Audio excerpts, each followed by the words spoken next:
Hello YouTube, and welcome back to my channel. Today we are in an aeroplane in a barbershop.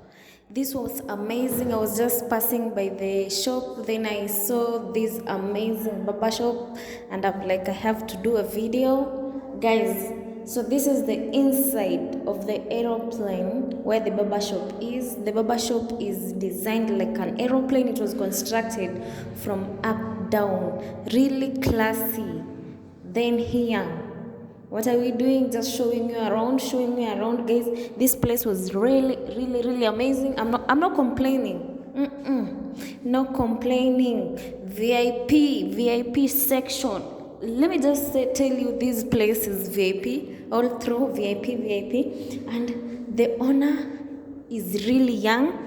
I was really impressed by what the young people are doing. Do anything to hustle out there, guys. As you can see, the place, it's really amazing, really. So this is the entrance of the aeroplane. So when you enter, immediately you just find like a launching area where people sit and chill as they wait for their turn to be there. Guys, there is a barber shop, there is a nail acrylic, VIP.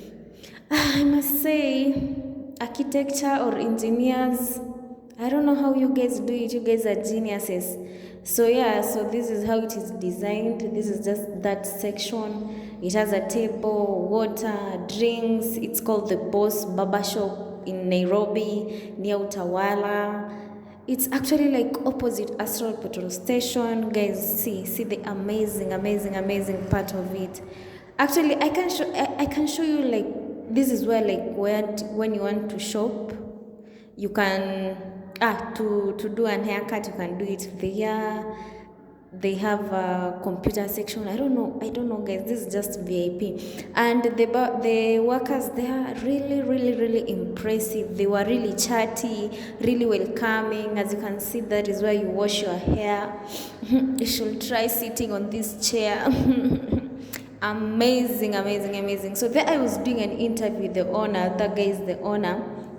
The video, of course, disappeared. I don't know where, but look at this amazing ceiling board and the lighting. I was impressed by everything. First of all, if you enter there and you come out of there and you have done your nails, shaved your hair, you feel amazing. I will not complain.